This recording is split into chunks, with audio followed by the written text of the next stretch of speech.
Olá pessoal, sejam bem-vindos a mais uma videoaula da Alta Gama. Eu sou Wagner Gabardo. Na aula de hoje nós vamos falar sobre o Chile, o principal país exportador de vinhos para o Brasil. Essa aula está dividida em dois vídeos. No primeiro nós vamos tratar um pouco sobre a história do Chile, sobre as suas principais regiões e falar um pouco sobre a sua uva emblemática, a Carmener. E na aula seguinte nós vamos entrar em detalhes em cada uma das regiões produtoras. Boa aula para vocês! Nós começamos a nossa aula sobre Chile com uma imagem bem bonita, pouco comum hoje em dia, que são aí colheitadores de uva, né, que estão em cima de escadas, colhendo uvas na região sul do Chile, uvas chamadas as uvas crioulas, as uvas patrimoniais chilenas hoje em dia, que estão muito valorizadas. É importante a gente lembrar que a videira é uma trepadeira, né? Então a maneira selvagem dela de se comportar seria justamente essa, se agarrando em algo para se sustentar. E vejam que alcançando aí grandes alturas que se faz necessário colher de escada, né? Provavelmente aí vinhedos de uva país, que nós vamos falar sobre o ressurgimento dessa variedade no Chile. Mas vamos voltar um pouco, então, provavelmente para essa época aí onde esse tipo de condução era comum, que é precisamente quando o Chile passa a ser colonizado pelos espanhóis e fundam-se as primeiras cidades chilenas e também as primeiras regiões que são importantes para a viticultura chilena. Então notem ali que Santiago é fundada, a capital do país, fundada em 1541, e Concepción e Biobío, que estão mais ao sul do mapa, que está sendo exibido ali, são fundadas aí também nessa mesma época. E tanto a região de Concepción quanto o Biobío, né, e quanto à cidade, como vocês veem naquele mapa ali, Cauquenes, respondem a regiões de viticultura histórica muito importante para o Chile. E ali vocês têm uma ideia dos caminhos, né, que eram os caminhos relevantes, né, tanto entre o Chile e a cidade portuária de Valparaíso, e no sul ali, ligando a Constitución, que também seria uma cidade ao sul do Pacífico, passando por o que liga Santiago a Concepción, passando por diversas cidades que vão ser o epicentro aí de alguns dos vales vitícolas chilenos que nós veremos. No século XVII se desenvolvem os vales do Limarí, mais ao norte, e do Colchagua, né, para abastecer o mercado de Lima. Lembrando que Lima foi a primeira região mais importante da colonização espanhola na América e também a primeira região vitícola da América, né? É a partir do Peru que se cruzam as vides e que se pratica a viticultura no Chile. Até a metade do século XIX, né, que aí, poucas décadas depois que o Chile se independiza da Espanha, observem que os vales do sul do Chile, e tanto o sul do Vale Central quanto os vales do sul do Chile respondem aí a grande maioria da superfície de vinhedos. Itatá e Biobío, com 15.500, e logo acima do Itatá está a região de Cauquenes, que pertence ao Maule, com 4.500. Notem que regiões muito próximas à capital Santiago, a Vale Central, ainda tinha uma viticultura bastante discreta, né? Por exemplo, ali o Santiago, 2.000 hectares, e o Colchagua, com 1.240 hectares. A partir de 1850, serão fundadas as primeiras vinícolas tradicionais de uma aristocracia chilena, aí, vinícolas que existem até hoje. Então, se a gente for notar, dentro de um panorama sul-americano, as vinícolas chilenas são as mais antigas. São aquelas que muitas estão completando 140 anos, quase 150 anos. E elas são justamente fundadas nessa época. E são vinícolas, claro, que pertencem a essas famílias que se enriquecem em outras atividades que montam suas vinícolas e trazem variedades francesas antes da chegada da filoxera na Europa. Interessante observar, nós vamos ver os motivos, porque o Chile é um dos países que está totalmente livre dessa praga da filoxera. Temos aí imagens do interiores da bodega histórica da Cousinho Macul. E neste quadro vocês vão notar a data de fundação de algumas das vinícolas conhecidas até hoje, né? E Santa Carolina, Conte Toro, Cousinho Macul, Undurraga, né, vinícolas bastante conhecidas e aqui no mercado brasileiro, dessas famílias tradicionais chilenas que ocupavam cargos políticos estratégicos após a independência do Chile, né, ou ganharam dinheiro com mineração de cobre e carvão, lembrando que o Chile é um importante produtor até hoje desses dois minérios. Um dado curioso, um dos primeiros ministros da fazenda do governo chileno é o famoso, virou nome de vinho da Conde Toro, né? É o Dom Melchor. Então, para dar uma ideia, né, da influência e do poder dessas famílias aí que fundaram vinícolas históricas, né, que veriam a dominar a produção por muito tempo e a dominar a exportação do vinho chileno também por um bom tempo. Notem que interessante, né? Esse aqui é um catálogo digitalizado da Biblioteca Nacional do Chile, que mostra a fundação de uma quinta normal de agricultura de Santiago, uma espécie, né, de jardim botânico, de horto florestal, que anos mais tarde Mendoza vai seguir a mesma modelo proposto em Santiago, vai montar a sua quinta em Mendoza, mas a primeira surge em Santiago e que passa a receber variedades francesas.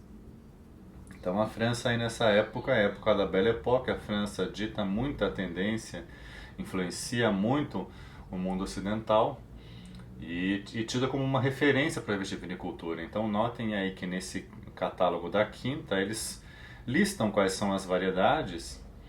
Nós temos aí muitas variedades do Médoc, do sudoeste francês, né?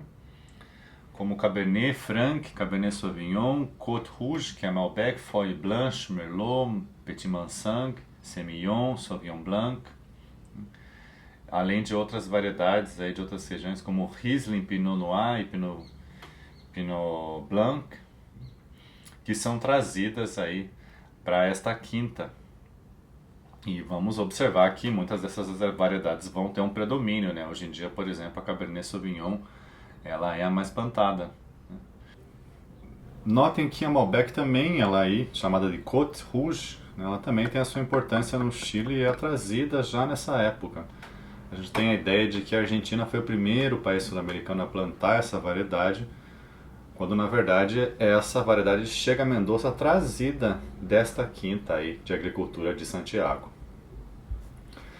Aqui nós temos uma linha do tempo que atribui a este personagem importante da viticultura chilena, o Chagavia, a ter também trazido e impulsionado a plantação e o modo francês de se fazer vinho, que vai influenciar deveras aí a vitivinicultura chilena, e que funda a primeira vinícola do Chile, né, em 1851.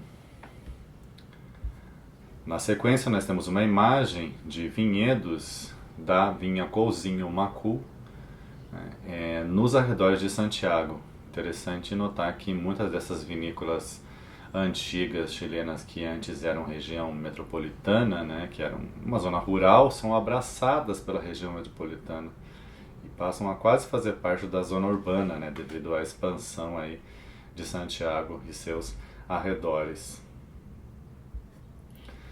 Notem que ainda, né, como a ideia que a gente tem da viticultura atual é uma ideia bastante recente, e esse aqui é um quadro que vai mostrar, né, a quantidade de variedades de origem francesa e de uvas da época do Chile colônia que eram plantadas aqui, né, no início do século XX. Então observem que nós temos lá vinhedos com irrigação de variedades francesas respondiam aí por 37%, né, um terço, digamos, da área plantada de vinhedos no Chile. Enquanto vinhas plantadas nesse sistema de vaso ou gobelê, que os chilenos vão chamar de vinha em cabeça, sem irrigação e da variedade do país, respondiam aí por quase 2/3 dos vinhedos plantados no país. E esse panorama muda bastante, né, nos anos mais recentes. Então aqui nós temos um detalhe de vinhas lá no sul do Chile, na região de Cauquenes, no Vale do Maule, que é o maior vale do Chile, né, e plantado aí nesse sistema vaso ou gobelê, né, que seria justamente a herança da imigração espanhola no Chile, e da onde vão sair muitos vinhos recentes aí, feitos tanto de país quanto de Carignan, que hoje em dia estão ganhando bastante força. Já indo para o século XX, nós temos algumas datas que são importantes para a viticultura chilena. Primeiro, quando que ocorre a modernização, né, do vinho chileno. E quem que é o responsável por ela, né? É o Miguel Torres, que lá no final dos anos 70 vai trazer os primeiros tanques de aço inox com controle de temperatura e vai começar a trabalhar com a seleção de clones no Vale do Curicó, que é um vale pertencente também ao Vale Central, mais ao sul, e o segundo maior vale, né, produtor, pertencente aí ao Vale Central. No início dos anos 80, o Pablo Morandé resolve desbravar regiões costeiras centrais, ali, o Pacífico, ali indo para Valparaíso, de Santiago a Valparaíso. Na época ele trabalhava para a Vinha Conde Toro e ele é encarregado de explorar novos terroirs para ver o potencial enológico do Chile. E acaba insistindo, né, no Vale de Casablanca, que é o vale justamente da foto que você está vendo, que recebe sempre essa neblina matinal, né, quase todas as manhãs é muito comum você ver os vinhedos tomados por essa névoa. E é graças a uma teimosia do Pablo Morandé que o Vale de Casablanca acaba se consolidando, porque inicialmente, inclusive, acaba brigando com a Conde Toro, se desliga da Conde Toro, porque os primeiros experimentos não dão certo, né? Descobre-se que um lugar com geadas tardias acabava complicando um pouco. Só que ele tinha vindo, né, justamente da Califórnia, da região do Sonoma, que tinha justamente essa característica dessa neblina matinal e encontra similaridade, por isso ele resolve apostar, né, aqui também com a produzir uvas nesse vale. Na década de 90, veja que curioso, a Carmener ela é redescoberta, né? Era uma variedade que se acreditava extinta. Ela é redescoberta em vinhedos da Vinha Carmen por um ampelógrafo francês durante um congresso técnico da área. E é aí que começa uma nova era, né, que o Chile resolve se projetar em cima dessa variedade, como nós vamos falar aí na sequência. Mas algumas datas recentes e relevantes para a gente entender aí a que rumos está tomando, né, a inovação do vinho chileno, essa redescoberta do vinho chileno. Já do século XXI, né, em 2009, cria-se o MOVE, um movimento dos vinhateiros independentes reunindo pequenos produtores como uma resposta a um certo oligopólio de vinícolas no Chile, né? Ou seja, por muito tempo a ideia do vinho chileno e o vinho chileno que nós tivemos acesso aqui no Brasil, ele era exportado por 4 grandes grupos vinícolas, que fazia com que a gente não tivesse ideia da dimensão, da diversidade de uvas e de vales que o Chile tinha. Então esse movimento vem como uma resposta de falar, olha, compre também dos pequenos, redescubra novas variedades, descubra novos vales E é um movimento que se fortaleceu e hoje em dia nós temos acesso aí a uma série de vinícolas pequenas do Chile que nós não tínhamos há pouco tempo atrás. Em 2010 é criado o vinho, né, Vinhateiros de Carinhã, que seria a primeira denominação de origem chilena com regras claras de cultivo e de vinificação, justamente com o intuito de resgatar a variedade Carinhã, ameaçada de extinção na região do Maule. Se pagava muito pouco por essa variedade e ela corria risco de ser extinta. E o que mostra ainda esse movimento do resgate das cepas patrimoniais, como diziam os chilenos, é em 2015 a realização da primeira festa do Vinho País em Cauquenes, no Maule, né? Já vinha sendo feito o Vinho País, enólogos estudados, enólogos modernos começam a produzir já alguns anos antes vinhos interessantes da País, o que traz um movimento de revalorização dessa variedade, considerada uma variedade crioula chilena desde a época do Chile colônia, né? Uma variedade trazida aí pelos espanhóis. Alguns fatos vitivinícolas interessantes do Chile, né? Então nós temos tecnologia e tradição convivendo.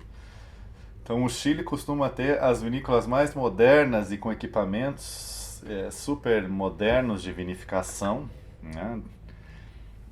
Às vezes pouco comuns de se encontrar em vinícolas brasileiras ou argentinas, ao mesmo tempo em que você tem pequenos produtores que buscam maneiras mais tradicionais e artesanais de vinificação. Da mesma forma, pequenos viticultores e grandes vinícolas, grandes grupos vinícolas também coexistem aí, né? Então nós temos desde produtores com pequenas hectares e alguns poucos milhares de garrafas até uma grande consultora que produz aí milhões de litros anuais. Irrigação por gotejamento, assim como na Argentina, né? Ou inundação em alguns casos para a economia de água, né? Essa água também vai vir de muitos de leitos de rios que descem da cordilheira ou de poços artesianos também. O Chile vai ter uma grande densidade de plantação, muitos vinhedos plantados enlatado e em pé franco, né? O fato de prosperar o pé franco e latado em pé franco, você consegue uma produtividade boa. Então a gente vai ter no Vale do Curicó, vai ser uma região que vai ter muito vinhedo plantado enlatado, de vinhas de pé franco, variedades viníferas. Não é o caso como no Brasil, em que as variedades plantadas enlatadas são a maioria uvas de mesa, né? E conseguem uma maior produtividade, o que faz com que o Chile seja o grande custo-benefício mundial, né? Consegue ter vinhos aí a um preço muito acessível, vinhos de entrada quase imbatíveis aí de preço em diversos países para os quais ele exporta. Uma vantagem do Chile, né, desse isolamento geográfico chileno e de um clima de condições ótimas, permite que a prática de agricultura orgânica e mais posteriormente biodinâmica tenha bastante adesão, justamente por ter baixa incidência de pragas e, claro, por ser uma oportunidade de mercado, já que esses vinhos destes manejos têm ganho cada vez mais espaço. E outra técnica aí interessante para buscar complexidade nos vinhos é propor múltiplos momentos de colheita de uma mesma variedade em uma mesma parcela de vinhedo, buscando complexidade nos vinhos, ou seja, em cada momento, cada data de colheita você tem a uva com um perfil aromático, uma concentração de acidez, você vinifica por separado e depois faz os cortes e consegue um vinho com mais camadas de aromas e sabores, por exemplo. E uma questão bem atual no Chile é justamente a redescoberta de novos vales, né, sobretudo no sul. Então está se falando muito do aquecimento global e de que forma esse aquecimento global vai propiciar a expansão dos vales vitícolas em direção ao sul do país. Então aqui nós temos alguns projetos de vinícolas que rompem as barreiras do tradicional Vale Central, né, que é o vale que mais cresce e consolida a imagem do Chile durante o século XX, e que começam a ir mais em direção ao norte ou mais em direção ao sul, justamente para mostrar que o Chile é além do clássico Cabernet Sauvignon, Carmener, Merlot, e além dos vinhos do Vale Central. Então aqui nós temos dois projetos, o projeto, por exemplo, da Vinha do Raga, chamado Caçadores de Terroir, Terroir Hunters, e o da vinícola De Martino, né, cujo o slogan seria Reinventando o Chile. Né? Então mostrar que o Chile, apesar de ser um país estreito, é um país muito diverso e de fato né? Tanto em variedades de estilos e variedades de uva que cultiva. E como eu havia comentado anteriormente, aqui nós temos uma imagem de vinhedos orgânicos do Vale de Casablanca, da vinícola Emiliana, que tem a maior extensão de vinhedos orgânicos mundial, né? E o responsável deste projeto, que é inclusive um dos enólogos que traz e populariza, dissemina a viticultura biodinâmica no Chile, que é o Álvaro Espinosa. Trabalha assessorando, mas também tem o seu projeto pessoal, a vinícola Antillao, né, que faz um belíssimo Carmener. Dentro desse movimento dos pequenos produtores, quando eu falo que a tradição convive com a modernidade, né, você vai encontrar isso muito no sul do Chile, você indo para os vales ali do Maule e do Itatá, né? Então você encontra hoje, né, curiosamente, em pleno século XXI, um resgate desse patrimônio vitivinícola do Chile, destas cepas patrimoniais, começa a se vinificar mais país, uva país, mais moscatel, né? E isso vem junto, né, em conjunto com uma série de técnicas. Não só se escolhem essas uvas, além das clássicas francesas bordalesas que nós falamos, mas também que técnicas vêm associadas a esse resgate de patrimônio, né, como o uso de ânforas, que eles vão chamar de tinarras, tonéis de madeira nativa, que é o caso desse tonel que vocês veem ali à esquerda, de uma madeira chamada Rauli, ou seja, não se usa aqui carvalho, que é basicamente a madeira mais usada, né? Temos no centro uma foto de um cacho de moscatel e vejo que curioso, na imagem à direita, uma forma de desengace bem tradicional, a esteira de bambu, né? Que para desengaçar as uvas, que eles chamam lá no Chile de zaranda. E aqui nós temos uma imagem de ânforas resgatadas do sul do Chile, né, e usadas hoje em dia para vinificação. Essas ânforas aí são da linha Viejas Tinarras da vinícola De Martino, que elabora 2 vinhos nessas ânforas, um feito de cinzô e um feito de moscatel, ambos lá do sul do Vale do Itatá, que nós vamos ver mais para frente.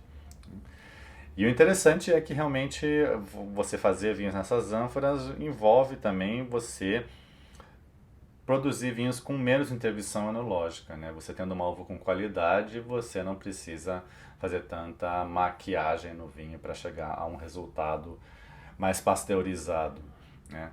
Interessante notar que o Chile ele oscila entre vinhos muito originais, né? Muito de excelente qualidade, ao mesmo tempo em que vai ter um grande volume de vinhos bastante pasteurizados e feitos em escala industrial. E você começa a ter uma mistura de recipientes e técnicas, então vejam recipientes ovoides, né, de concreto, com barricas usadas para vinificação ali na Bodegas Rey, uma vinícola de Casabranca, que se torna o projeto pessoal do Pablo Morandé. E aqui nós temos aí tonéis de madeira, como os tradicionais tonéis italianos, os botes italianos, aqui também chamado de fudres, né? O que aponta também uma certa desmadeirização dos vinhos, de muitos dos vinhos chilenos, ou seja, não precisa carregar de carvalho. O mesmo movimento experimentado na Argentina também passa aqui no Chile de vamos usar recipientes maiores, vamos fazer com que a madeira intervenha um pouco menos no vinho e que o vinho expresse mais a sua região de origem, mais a qualidade da uva. Temos aqui mais alguns fatos vitivinícolas do Chile, né? É um país que atualmente conta com 212 mil hectares de vinhedos e é o sexto produtor mundial de vinhos, dados aí de 2019. É um país que exporta a maior parte do seu vinho produzido, cerca de 76%, tem um consumo per capita aí de 14 litros por pessoa anuais, né? É o maior exportador de vinhos da América Latina e o quarto maior exportador do mundo em volume, né? É importante considerar aqui que 80% da produção do vinho chileno e da exportação, consequentemente, fica por muito tempo concentrado, ainda né, na mão de grandes grupos vinícolas, como Conchitoro, Santa Carolina, Santa Rita e Vinha San Pedro. Os principais mercados do vinho chileno são a China, o Reino Unido, Japão, Brasil e Estados Unidos nesta ordem, né? Nós somos o maior exportador de vinhos para o Brasil é o Chile e nós somos o maior emissor de enoturistas para o Chile. Cerca aí de 42% do enoturismo chileno é de brasileiros. Alguns aspectos da legislação: mínimo 85%, em algumas regiões 75% da uva, safra e região mencionadas no rótulo, né, são exigidos, né?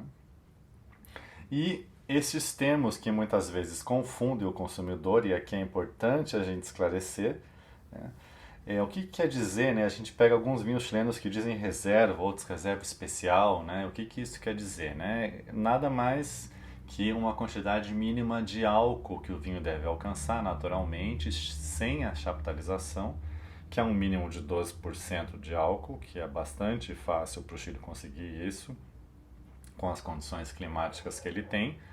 E no caso dos vinhos reserva privada ou gran reserva, devem ter meio grau de álcool a mais e algum passo por carvalho, tempo mínimo não especificado. O que eu quero dizer que uma vinícola pode ter um gran reserva com 12 meses, a outra pode ter um gran reserva com 9 meses, e a outra pode ter um gran reserva com 18 meses. Não é rigoroso como é na Espanha o uso destes termos. E aí vocês devem se perguntar, né, essa garrafinha aqui clássica que ilustra esse slide do famoso reservado que todo mundo começou provando este vinho, né? Começou talvez no vinho fino, já deve ter provado alguma vez na vida este vinho, né? Um reservado Conchitoro Cabernet Sauvignon, que tem uma distribuição enorme no Brasil, né? O que quer dizer essa expressão? Não é nada, é uma expressão criada para um mercado, né? A gente faz aí uma brincadeira que é reservado para o Brasil, né? Não tem nenhum impacto legal, não quer dizer que é uma diferenciação qualitativa aí do vinho chileno. Na sequência nós temos, eu falei daqueles 4 grandes grupos vinícolas que dominam a produção e o consumo, mas nós temos aí, como eu falei, a fundação em 2009 do MOV, e aí várias das vinícolas que fazem parte, hoje em dia mais de 30 vinícolas que fazem parte do movimento dos vinhateiros independentes do Chile, cujo slogan deles é vinhos feitos em escala humana, né? Não vinhos industriais, vinhos de escala mais artesanal, e é aqui que a gente vai encontrar muita riqueza e muita diversidade do vinho chileno e vinícolas espalhadas aí por diversas regiões do Chile. Na sequência nós temos aqui um mapa, né, dos principais vales chilenos, e é importante notar, né, que nem todos eles estão contemplados aqui, né? Nós temos ainda alguma viticultura acima do extremo norte, ali do Vale do Elqui, e já temos coisa sendo feita para baixo do Maieco, ali, lá do extremo sul.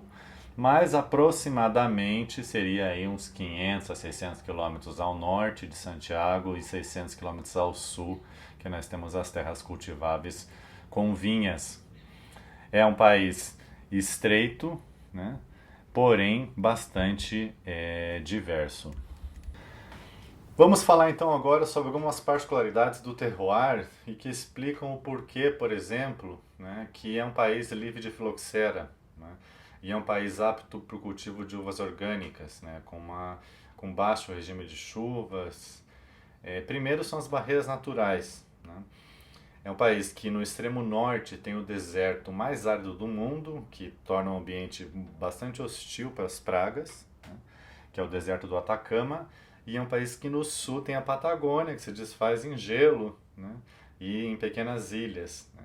Então é a região central ali do território chileno que vai predominar a maior parte dos cultivos agrícolas, né? Então é um país que vai até hoje proteger muito a sua biodiversidade, e você não pode entrar no Chile com absolutamente nada de origem vegetal ou animal, justamente para proteger essa biodiversidade e garantir que o país continue sendo livre de filoxera. O clima que, no geral, acomete a maior parte das regiões vinícolas chilenas é um clima típico mediterrâneo, com muito boa insolação e também uma boa amplitude térmica.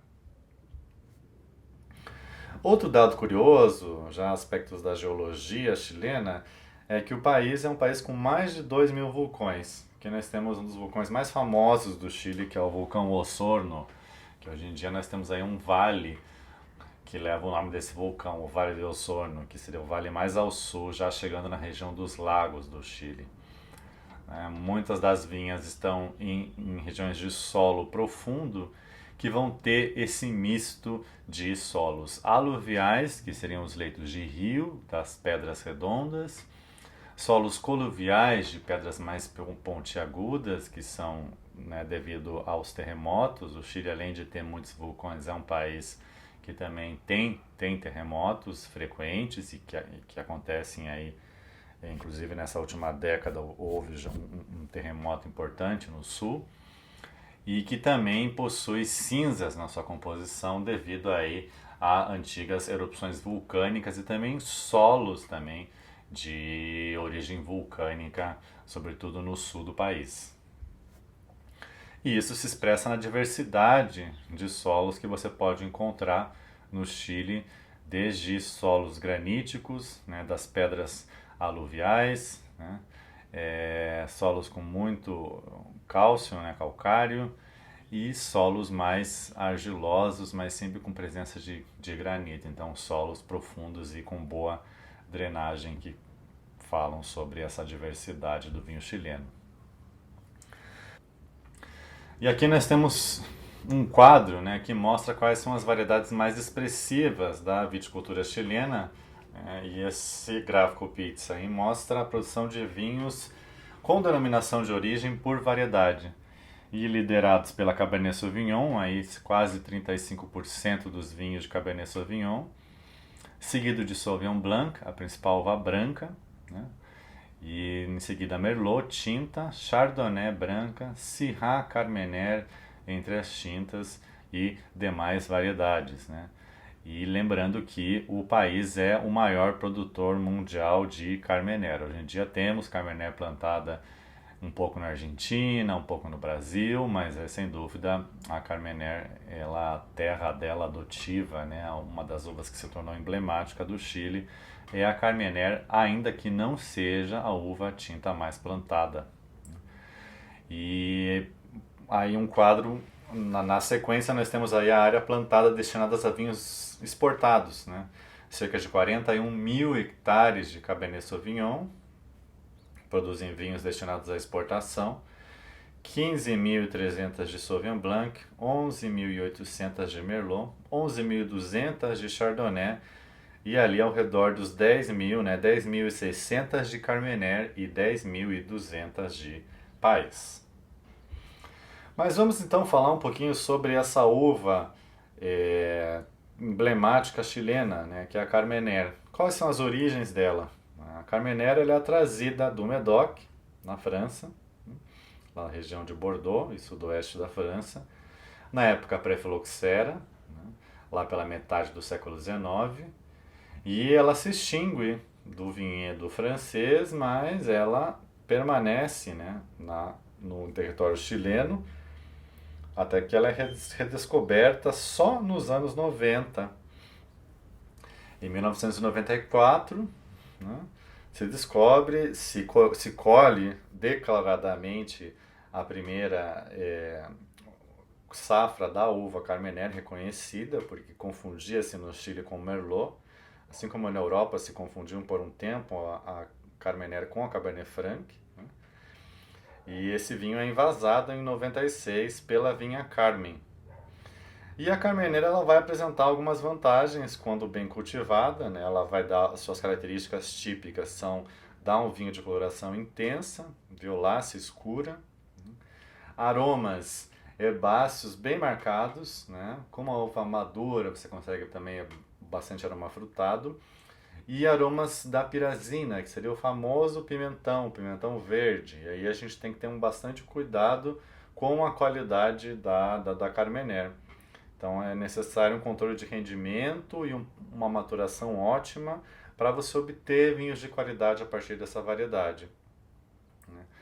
É uma vinha produtiva que dá origem a uvas com alto potencial de açúcar e é bastante tolerante à sobrematuração e possui aí naturalmente uma acidez mais suave que outras uvas.